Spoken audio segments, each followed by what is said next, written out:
नमस्कार, मेरा नाम है दिलीप कुमार पांडे और आप देख रहे हैं नमस्ते यूपी का खास कार्यक्रम सबकी बात। चेहरे पे जो आ जाए निखार वो होती हैं बेटियां, माता पिता के लिए जैसे कोई उपकार होती है बेटियां। बेटियां स्वाभिमान है, बेटियां अभिमान है, बेटियां देश की शान है। पहले से अब तक देश का कई बार परचम लहराने वाली होती हैं बेटियां। चाहे वो खेल जगत हो, चाहे वो कला का क्षेत्र हो, चाहे वो शिक्षा का क्षेत्र हो, बेटियों ने हर जगह अपना नाम रोशन किया है। आज ऐसी ही एक बेटी से आपकी हम मुलाकात करा रहे हैं, जिन्होंने 12वीं की सीबीएसई बोर्ड में 98.2% अंक पाकर अपने माता पिता के साथ ही इस सोनभद्र का नाम रोशन की हैं।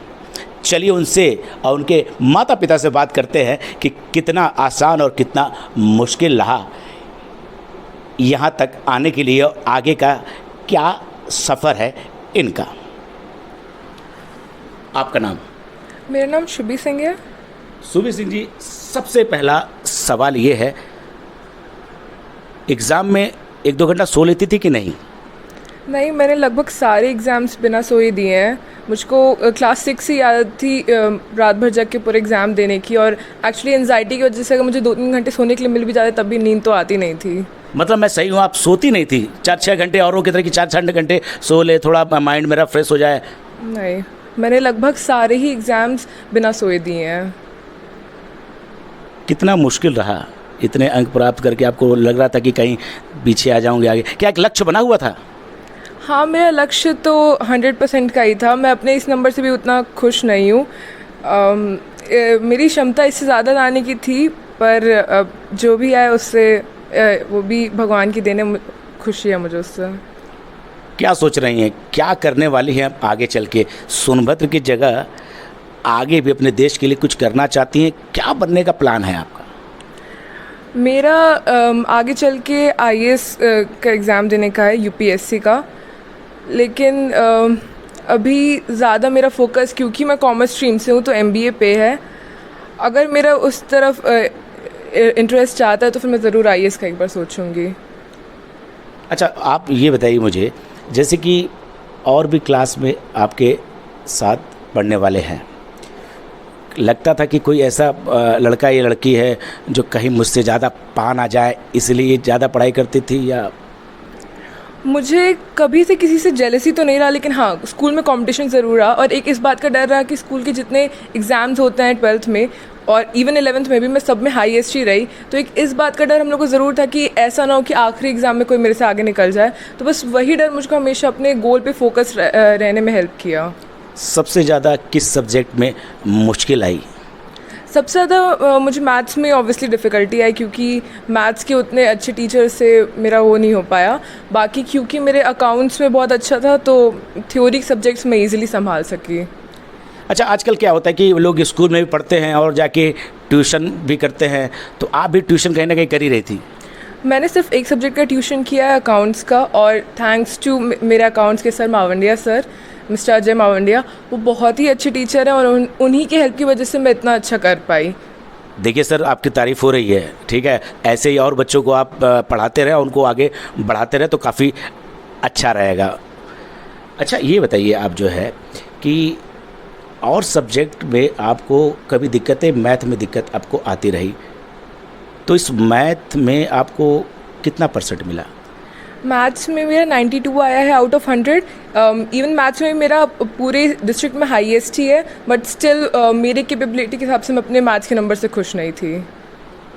स्कूल में सबसे अच्छा टीचर किसे कहेंगी आप? स्कूल में मेरे class teacher Barman sir, mister Sumant Barman, और मेरे इकोनॉमिक्स से बीएसटी की टीचर मिस्टर पुलकित गुप्ता। ये दोनों ही बहुत अच्छे टीचर हैं। उन दोनों ने सिर्फ पढ़ाई में ही नहीं, मेरा मॉरली भी बहुत सपोर्ट मुझको किए, जिससे मैं अपने गोल पे एकदम फोकस रहूं और डिस्ट्रैक्ट ना हूं। आपके जो माता पिता बगल में बैठे हैं, उनकी कभी कभी कहते थे कि अरे ऐसा होता है कि लोग ज़्यादा पढ़ते हैं तो माँ कहती है कि बहुत ज़्यादा पढ़ रही, थोड़ा सो भी लिया करो।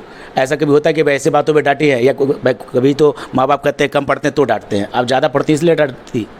कभी कभी क्योंकि मुझे रात में ही ज़्यादातर पढ़ने की आदत थी, तो मैं रात भर पढ़ के कभी कभी ऐसा होता था कि मैं 8 या 9 बजे तक सुबह भी पढ़ती रह जाती थी। तो उसके लिए मम्मी बोलती थी कि अब बॉडी को थोड़ा रेस्ट दो, आराम भी कर लो, माइंड को थोड़ा रेस्ट दो, उसके लिए कभी कभी डांटती थी। क्या लगता है कि आपकी तरह आप लोगों को, और जैसे स्टूडेंट्स हैं आपके पीछे 12th में ABPS स्कूल से आप, तो क्या कहना चाहेंगे पढ़ाई के लिए, कुछ टिप्स देना चाहेंगे? पढ़ाई के लिए सबसे पहली चीज़ तो जो लोग कहते हैं कि 10-12 घंटे पढ़ते हैं, एकदम झूठ होता है। मैक्सिमम जितने भी टॉपर्स होते हैं वो बस 5-6 घंटे पढ़ते हैं, पर डेली कंसिस्टेंट रहना ज़्यादा ज़रूरी है, और सारे सब्जेक्ट्स पे फोकस करना। मैं ज़्यादातर बच्चों को ये देखी हूँ कि जैसे मैं कॉमर्स से थी तो बस अकाउंट्स कर रहे हैं या फिर सिर्फ मैथ्स कर रहे हैं, पर थ्योरी सब्जेक्ट्स भी उतने इंपॉर्टेंट है, इकोनॉमिक्स, BST और जो भी आपके ऑप्शनल भी हैं, तो उस पर भी ध्यान दें। और स्पेशली इंग्लिश, हम लोग का इस बार का मेरे हिसाब से टफेस्ट पेपर इंग्लिश का ही था, तो इंग्लिश पे शुरू से फोकस करें। ग्रामेटिकल पार्ट पे इवन तो ग्रामर नहीं आता, बट स्टिल उसमें सबसे ज़्यादा मिस्टेक होने के चांसेस हैं। दूसरे को आप कह रहे हैं कि 5 घंटा ही पढ़ना काफ़ी रहता है, और आप जो है 24 घंटा पढ़ रही हैं, ऐसा क्यों भाई? ऐसा नहीं कि मैं 24 घंटा पढ़ती थी, बट स्टिल ऐसे मतलब एग्ज़ाम टाइम में ऑब्वियसली 10-12 घंटे ज़रूर पढ़ने चाहिए, बट डेली फ्रॉम ईयर की स्टार्टिंग से कम 5-6 घंटा का एक कंसिस्टेंट फ्लो रखना चाहिए। अच्छा, एक बात जो है कि एग्ज़ाम तो आपने दे दिया, दिन रात पढ़ाई की, छुट्टी हो गई, इसमें भी पढ़ना है या कुछ हॉबीज़ और भी हैं? हॉबीज़ तो मेरे बचपन से रहे हैं। बैडमिंटन में रहा है, बैडमिंटन में इवन मैं बहुत सारे ट्रॉफीज़ भी जीती हूँ, सिंगल्स डबल्स दोनों में। और स्विमिंग भी मेरा शुरू से रहा है, मैं क्लास 3rd से लेकर क्लास 9th तक लगातार स्विमिंग क्लासेस जाती थी। और आर्ट एंड क्राफ्ट में भी मेरा बहुत इंटरेस्ट रहा है, उसमें भी स्कूल लेवल कॉम्पिटिशन्स में बहुत सारे प्राइजेस जीती हूँ।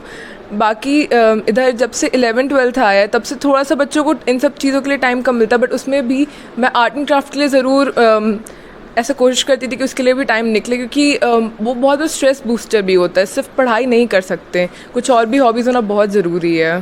सिर्फ पढ़ाई नहीं कर सकते, कुछ और भी हॉबी होना चाहिए। तो समय निकाल लेती थी आप? हाँ, मैं निकाल लेती थी। पढ़ाई मेरे हिसाब से बच्चे जितना उसको वो कर लेते हैं, बर्डन बना लेते हैं, उतना भी नहीं होता है।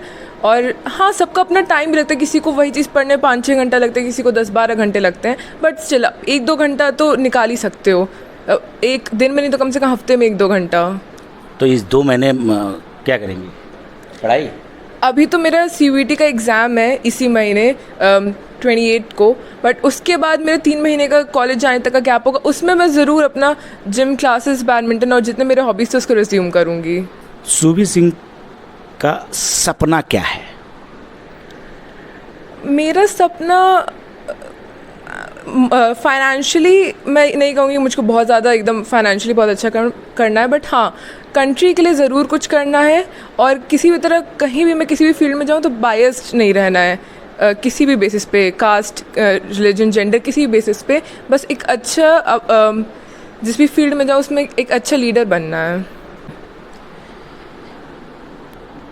बेटी ने कमाल किया, नाम किया आपका? अच्छा लगा, बहुत अच्छा लगा।